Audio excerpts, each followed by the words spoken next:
na lokohan na lamang to that the BICAM is being hostaged by the Secretary of the Department of Public Works. Hindi po pwede ito ang trabaho sa DPWH. Napaka-importante po ng ginagawa ng DPWH habang giniginis natin ayon sa utos ng Pangulo. Ikaw ang humihinto sa trabaho namin dito sa BICAM at papalit-palit ka ng sinasabi. Ibig nyo pong sabihin sa daan-daang libong pahinang yun, wala yung alegasyon nila kung nasaan yung 50 million. So, nakakatawa po ito. The powers of subpoena cannot be used as a fishing expedition. Gi-approve na, nakapasar na sa audit sa COA, kanang confidential fund sa Office of the Vice President, sigihan yung distro. Kusog islang maingon, due process, ang EJK ni Duterte, why due process? Ako, niagin ikong due process, gihusgahan naman ko, why side with the corrupt? Nga iwarawara pa. Sa atong panudlanan sa nasod, nagkorupsyon. Sakitan naman na sila na imusultis kamatuoran. At takihon yun na nila, ilagin ng pahilumon. Kaya ila man yung igbabaw ang baka. Dadagan Balita News Update.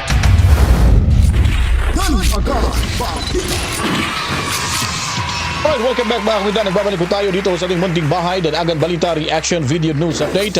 Hindi tayo magtatagal mga kabitaan at paalala lang muna sa ating mga taga-panood ho. Kung hindi pa po kayo nakapag-follow, like and share po sa video ito, sa bahay na ito, gawin nyo na po mga kabitaan. At sa YouTube, pinutin lang po ang notification bell at subscribe button mga kabalitaan para sabay-sabay nating mapapanood ang mga ganapan sa ating lipunan sa loob ng 24 oras na ating nakalap mula ho sa mundo ng social media mga kabalitaan. Sa mga punto ito, ating papakita sa inyo kung paano ho ginisa, paano ho binaliktad, binalibag ni Senadora Amy Marcos si Vince Dizon ho ng Dagang Project Y Human mga kabalitaan o Department of Public Works and Highways. Parang dinikdik na paminta ang resulta ho dito kay Vince Dizon mga kabalitaan. Ito po, panoorin ho natin kung paano dito pinahiya ni Amy Marcos itong si Dizon. Ito po ay ika nga hindi masasayang kasi hindi pa tayo tapos sa flood control anomaly. Ito na naman tayo. So hindi mo rin kami masisi na ikaw ginigisa ngayon dito ng Senate panel. Dahil nga po sa tingin ng mga tao, ay kalukuhan po ito. Very simple question. Real talk lang po. Kasi eto nga, nandito tayo na galit lahat ng tao. Parang linoloko naman tayo nito. Kayo nagpakaltas, ipapabalik muli. Ano ba, sa loob ng 2 buwan, ipapakaltas ba ulit? Gusto kong malaman, real talk konti ilan ba talaga at alin ba yung mga project na dumaan na sa early procurement sa panahong ito? Ilan ba talaga? Meron ba na mga projects na pinag-uusapan na nasa loob ng NEP sa budget ng Pangulo nag-undergo na ng early procurement? Meron na ba? Kasi ang balita takot lahat.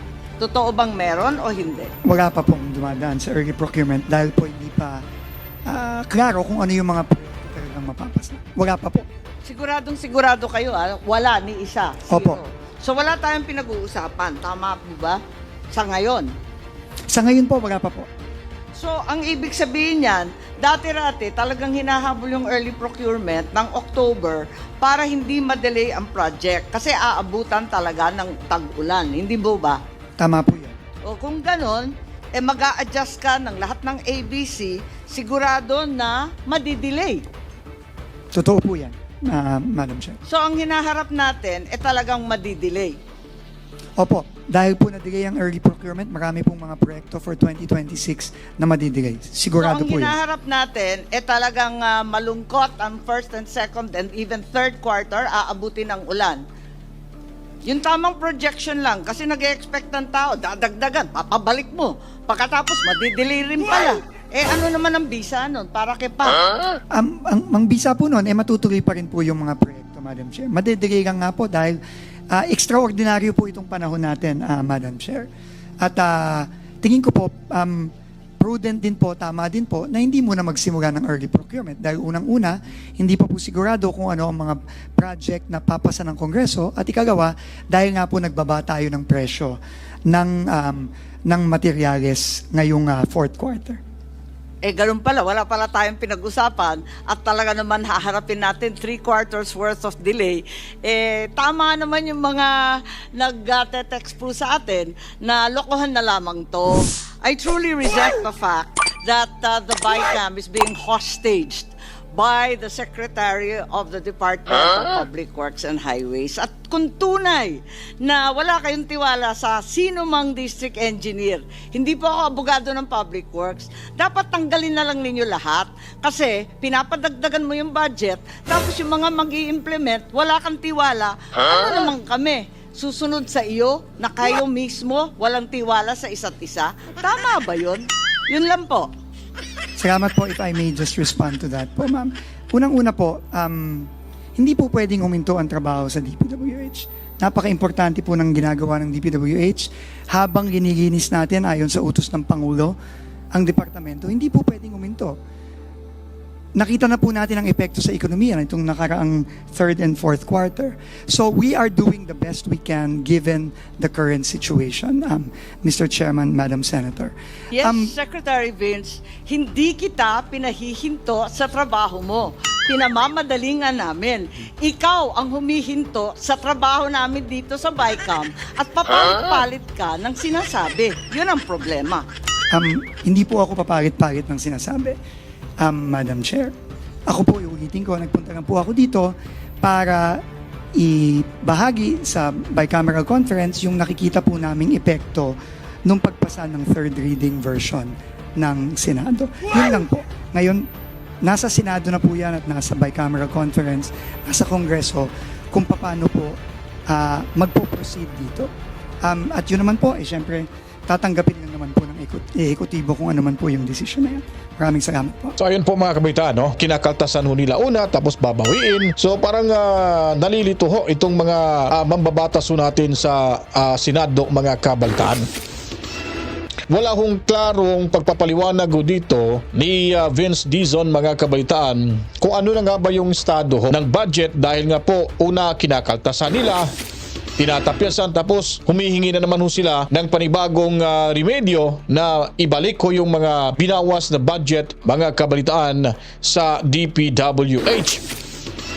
At alam naman ho natin na talagang grounded ho yung ngayon ang DPWH dahil nga po sa mga ginagawa ho nilang kabulustugan at pagnanakaw ho, no? Itong mga mandarambong, mga kabaitaan, na mga pool politiko na kasama na ho ang dating sekretary ho dyan sa DPWH. Parang nadala na rin ho dito itong mga mambabatas sa Senado, lalo na ho itong si Senator Amy Marcos na talagang pumagting ho yung tenga at dinidikdik na parang black pepper, mga kabaitaan, itong si Vince Dizon.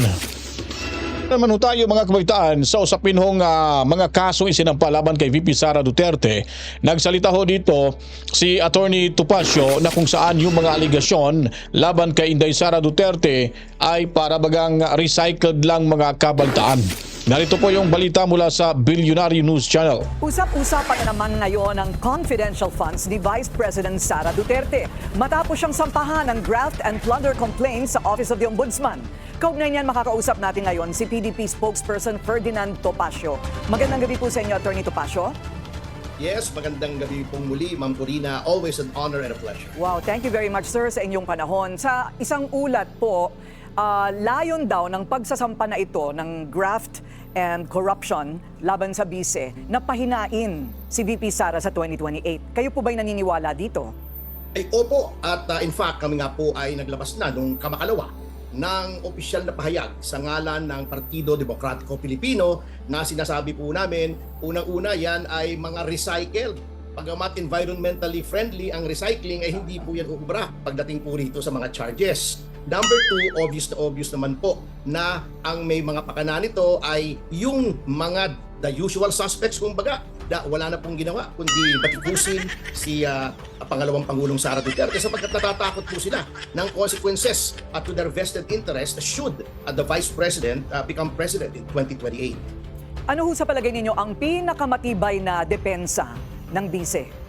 Well, the strongest defense po, Ma'am Corina, as always, is innocence. Hindi po niya ginawa yan. Ang ngunit sa ilalim din po ng ating mga batas, the person who alleges a crime has the burden of proof of showing that it has been committed sapagkat constitutionally protected po ang presumption of innocence. But in this case, the Vice President, I believe, is merely a victim of political persecution and vendetta.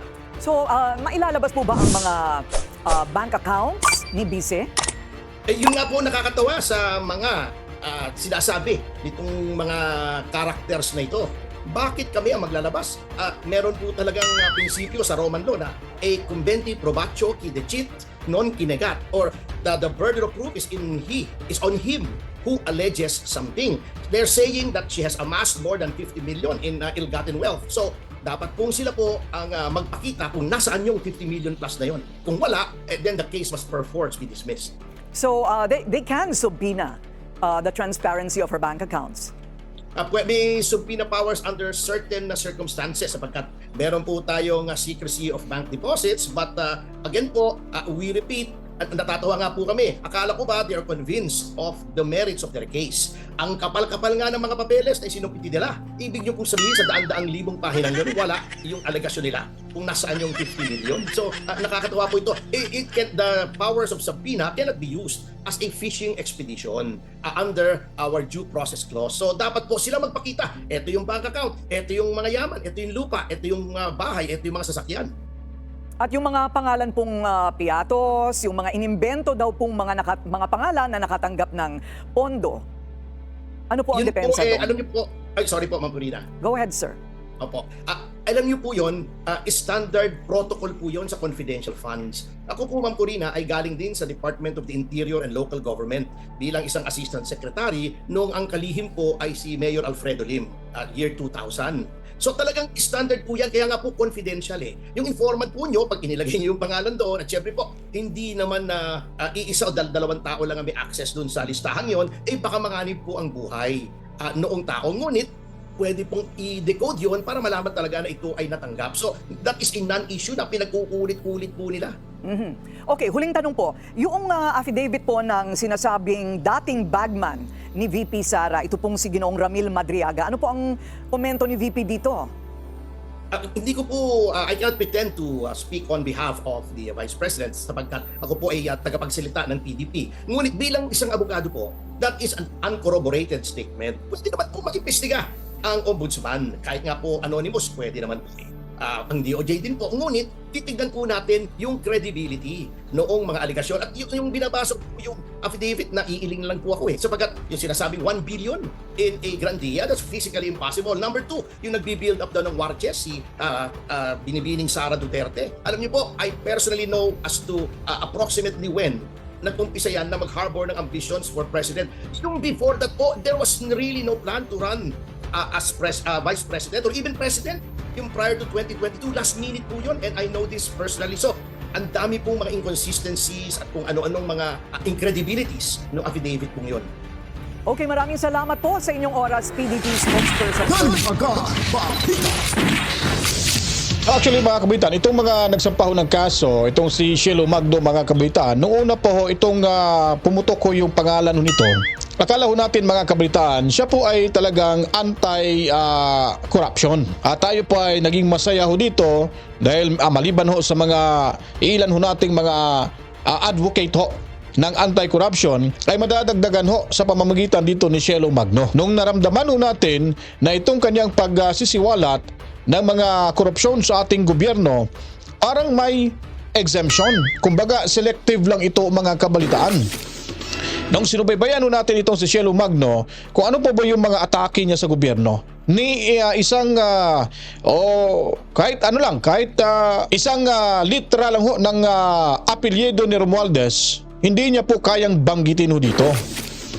At hanggang pumutok na ho itong mga akusasyon at dinala na sa HUAD Committee yung mga akusasyon nila laban kay VP Sara Duterte, dito na mas lalong uminit itong si Shelo Magno na pinangalanan niya na po si Inday Sara Duterte. Ibig sabihin, anti-Duterte rin ho ito. Ang mali lang ho dito, kung siya po talaga ay advocate po ng anti-corruption mga kabalitaan, bakit po ba siya ay namimili? Hindi niya kayang banggitin ang pangalan dito ni Romualdez at ni Gonggong Marcos. Ano bang meron at pagkakaiba ho sa iusaping ito laban ho dito kay VP Sara Duterte. Napaisip po tayo na ito ay makawala rin ito ng administrasyon. Marahil nakikinabang rin ho ito mga kabitaan sa mali-malitang pera na sana hindi ho ito totoo. Dahil kaduda-duda ho, hindi naman ho siya ngayon konektado sa gobyerno kung bakit itong si Romualdez na pinangalanan na nga ni Zaldico at siya pa ang inutusan niya pa yung mga matatalinong DDS attorneys na kung saan po, ba't hindi ho daw magsampa ng impeachment itong mga DDS laban kay Bungit? Parang yung utak nito ni Shelo Magno ay bumaliktad na ho, papunta na ho sa kanyang batok. Ewan ko lang kung alam niya ba na may nagsampa na hong pangalawang pagkakataon kay Bungit. Una itong si Cardema mga kabaitaan, sinundan ho ni Barzaga. May nangyari po ba? Wala ho. Hindi ho nila pinansin dahil po ang nakaupong Speaker of the House ay kaalyado pa rin ho ni Bungit mga kabaitaan at ni Tambuaya na si House Speaker Puji D mga kabaitaan. Hindi ho mga tanga ang DDS para utusan nitong Shelo Magno na ito na utak talangkarin na alam naman ho natin masasayang lang po yung oras dahil po mga kabaitaan kung magsampaw ito ng kaso ng impeachment laban kay Bungit itong taon na to at ibasura ho dyan sa Committee on Justice, hindi na ho maaari magsampa anytime ng kaso or impeachment case laban kay Bungit. Akala na siguro madadala ho nila tayo sa pain. Itong si Shelo Magno mga kabaitaan, pakatandaan ho natin ito, kasama na rin ho ito sa mga makakaliwa. Marahil bagong rekruto ito ng grupong Akbayan, Makabayan, Anak Bayan, Kabataan Party List. Baka miyembro na ho ito mga kabaitaan sa makakaliwang grupo na nakabase ho sa kabukiran ho mga kabalitaan. Kaya wag ho tayong magpadalos-dalos na maniwala ho sa mga sinasabi dito ni Shelo Magno na siya ho ngayon ang author, isa sa mga authors ho na nagsampa ng kaso laban kay VP Sara Duterte. Dahil ang babaeng ito ay mapanlinlang ho mga kabalitaan. Wag ho kayong magpadala sa kanyang kagandahan sa panlabas na anyo dahil ang panloob ho nito ay hudas pa ni Satanas mga kabalitaan. At itong sinasabi nilang bank account na kailangan daw may pakita sa publiko ni VP Sara Duterte, sila ang gumawa ho nun. Ipakita ho nila yung ebidensya. Tama ho dito si Attorney Topacio mga kabalitaan na kung saan po mga kabalitaan sila dapat ang magpapatunay dahil sila ang nag-akusa dito kay VP Sara Duterte mga kabalitaan. So napakalayo ho yung kanilang sistema na akala siguro nila na kung masasampahan ng kaso si Sara Duterte, marami ho mga kabaitan na bumaliktad. Gaya sa sinasabi ni Boy Panot, labas nguso ipin, itong si Ronald Llamas na NPA din tong hinampak na to mga kabaitan, na di umano, nabawasan na daw ang taga-suporta ng mga OFW kay Tatay Digong Duterte. O di ba? Dinamay sa kanilang black propaganda ang mga tahimik lamang, ang naghahanap buhay lamang ng marangal mga kabaitaan sa iba't ibang bahagi ho ng ating mundo. So ngayon, sino po ba yung dapat papaniwalaan? Pakinggan niyo po dito mga kabitaan, itong si Father Ubod, napakaganda ho yung humili niya dito patungkol ho sa takbo ng politika sa ating bansa. Hindi lahat ng pari gaya ho kasing bobo, kasing tanga at adictos benedictos. Itong si Father, sino ba yung Father? Father Flavio? O sino ba yun? Yung addict na kahit nasa seminaryo pa ay humihitit rin pala ito ng utot ng demonyo mga kabaitaan. Sa atong unang pagbasa, niingon ang Ginoo, ayaw kahadlok Israel bisag mural kag ud tabangan tika. Imong giukon ang imong mga kaaway bisag mural kag ud kay ang imong kusog ug ang imong kalig-on ug kalagsik dili na gikan nimo kung dili gikan nako. Ang pasabot ani mga igsoon na warning ni Jesus nga kung mosunod ta niya unya atong paharion ang Ginoo din hinato, mahiagom gid ta sa mapintas nga pag-atake. Ana, mailhan na nimo ang tao nga tinuod yung tarong kay mao gid ngay atakihon. Tanawa. Susiha ang mga nanghitabo. tanan yod nga nagtinarong nga nagsunod sa hustisya, kamatuuran o kabalaan sa kinabuhi, nahiagom Dios mapintas nga pag-atake. Bisag inyo pang subayon, gikan ni Kristo, kung sa may hitabo ni Kristo, gi-atake. Si Mama Mary, hangtod karon, gi-atake. Di ba? Mga santos, gi-atake, gipangpatay. Basta musunod tas Ginoo, atong paharion ang iyang kinabuhi din hinato, kay mao man na ang iyang gingharian, ang iyang pulong, atakihon gid tas kalibutan. Kinsa man roy gi-atake, Bongbong Marcos o Duterte, Pinoy, Leni Robredo, tulong na sila kabuo karon. So sayon ra kayo na nato analyson kinsa nang gisigihag atake maunay nagbuhat og maayo. Kay gitagna na ni Kristo. Sige lingay mong tupad. Ing nananay nang atake nimo. Inana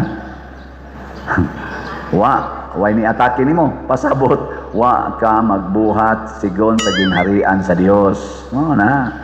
Wa ka nagbuhat sa kamatuoran, wa ka nagbuhat sa hustisya o kabalaan. Kay kani manggong kamatuoran, sakit na siya para sa mga bakakon. Unya daghan mang bakakon. Pareha na rong mga bakakon nga nangawat sa atong panudlanan sa nasod, nagkorupsyon. Sakitan man na sila na imusultis kamatuoran. Atakihon gina nila, ila ginang pahilumon. Kay ila man yung igbabaw ang bakap. Nakaroon, napaday gahisgot diha sa ato mga dagko, bahin sa flood control nga scam. Wa na.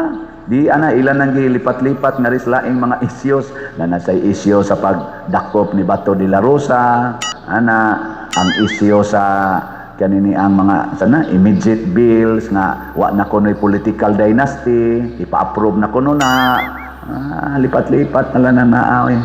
Kano sa apasad ka na ma-approve, naharo-haro lang kita ma-attracted sa laing mga butang ba. Ana nanasad ang impeachment para sa karong February 2026 kay i-impeach na gyud ang vice presidente. Ana gyud anha diha dadon ang atong pagtagad. Unya ang flood control nga klaro man kay to ghost projects, ang uban pang mga kinawat ato kadto mga malitang kwarta, ana hay naman to. Wa lagi to imbestigaha ang mga taong gihinganlan dito, wa lagi imbestigahe. Nya kani hinoong gi-absuelta, di man absuelto no, gi-approve na nakapasar na sa audit sa COA kanang confidential fund sa Office of the Vice President, sigihan yung hisgot. Nganong ka na may itong hisgotan na gamay raman tingali nag-epekto sa kadaot sa atong nasod, kaning atong ekonomiya karon nag-declare na sa World Bank ang Philippines ning bagsak ang atong kaning ekonomiya. Gikan man tingito sa 5.7 hangtod 5.1 na lang karon. Og ni-advise dayon ang mga officer sa World Bank, give immediate attention and reformation sa inyong economic o sa inyong security system diha sa Pilipinas, labi na gyud in relation sa mga kaning mga baha-baha ana traffic o kaning atong pangawat kaning corruption, kay mao ni ang nakapawagtang sa aton, nakapaubos sa atong mga economic status. Kay ang mga tao manggod mo invest kaning mga dato kung malinawon, why traffic. Ano bang mo ginansya sila? Ang traffic palanda sa Pilipinas, makaalkansi nas negosyante, punan pagyud aning sigig baha. Kaning nahitabo ron nga ng mga kompanya nga gipangsud sa tubig, SM, Virginia o guban pa dinhib nangasud sa tubig. Dugay kay kadako nimo ang nag-alkansi. Di ba? Nya wa gid na nila hisguti karon, wa gid na tagaig immediate yun nga kanang ipenetrate yun ba? Pangtaktakon man hinoon ang mga witnesses o guban pa. Mao na kung magbuhat tas matarong, atakihon gid tas kalibutan. Na kato ganing pag rally atong prayer rally, starring mga nga nako didto. Father Siano Obod, why side with the corrupt? Nangandoy gyud ko nga kadto siyang kadada atong placards. Kadwati unto siya nako karon. Mag-istorya unta mi niya iya kong istoryahan. Unsa may gibasihan niya atong mao nga statement.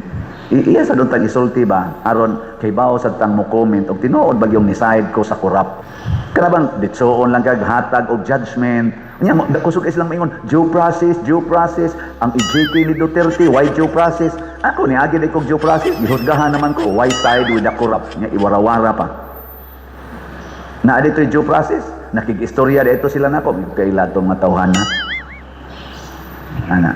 Mo na, usahay, maunay tas ato kunuhang advokasya, ano ta, mingon ka, avoid corruption. Unya, utro sa dieng nangurakot. Mahiya naman kayo. Unya, basig, na-appeal sa kas, mahiya naman tayo. Ang ikaduha, kaning buhat sa hustisya. Kadaghang inhustisya sa pagka-assign ako sa prison ministry 5 years. Pagkadaghan sa napriso nga ang kaso wa gyud matagai dayong atensyon na ay nagpuyo nagtag 8 katuig, tag 10 katuig. Wa pagyud matagai og judgment. Karon ngani na nasay na naghisgot nga ngano man nga wa ang magyoy desisyon og unsa ba i-detain bag padayon og unsa man gyud kaso nga klaro gyud ba? Wa pa may hearing gyud ang atong former President Rodrigo Duterte dito sa ICC. Siyam naman kabuan nag-detain man lang siya dito. Wala pa man gyud klarong ingon sila pas-pas dito ang hustisya. Mura mag gisigihan lang siya dito papuyo. Di ba? Mura lang siya gigamos dito ba? Wa may klaro. Dugay man kayo sad. Ingon na maayo ng ICC. Parihar mas ato din Wa may klaro sad nga. Ingon man ito September 21 so nangka gidakop og Marso, September 21 pa ang daghan pa man gunang i-process. Oh, may laki man ng ICC. Ipalutaw dayon ang hustisya. Uy, way klaro ang 30,000 nga EJK cases ko no, 43 ra di ang gi-file nya sa akong nadongga social media. Tulo ra man ting ito kabuk ang naay witness nya mura sad ni back out. Unya klaro di na. Nya sige lang gyapong priso. Ingon ana ang hustisya sa atong kalibutan mga igsoon. Basta mapriso lang ka mo na importante. Di na importante mudagan ba ang imong kaso mo progress ba na to know the truth. Bahala na basta mapriso lang ka kay kontrata. Ana. Di na mo'y gustos Ginoo. Tabangan nas Ginoo. Unya kining kabalaan. Maghisgot tag kabalaan sama anang paglikay sa sala na kontrahon kas kalibutan na pintas kay kalibutan. Si Jesus naghisgot ni Juan na magbubunyag siya.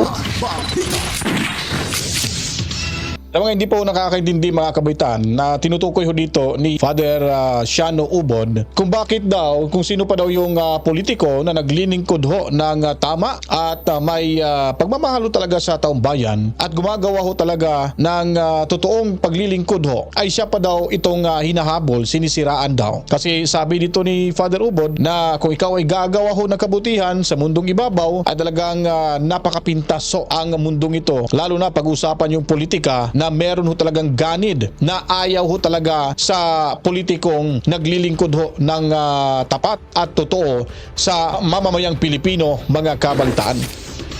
At tinutukoy rin dito ang ICC na akala daw, sabi nila, na napakabilis yung hustisya, parang wala daw pagkakaiba sa ating bansa. Pati nga si Father Ubod, nagkomento nga ng hindi maganda ho dito sa gobyernong ito dahil siya mismo nakakaramdam ho mga kabaitaan na itong gobyernong Gonggong Marcos na ito ay wala ho talaga tayong patutunguhan na maganda ho. Lalong lulugbok ho talaga yung ekonomiya ho ng ating bansa.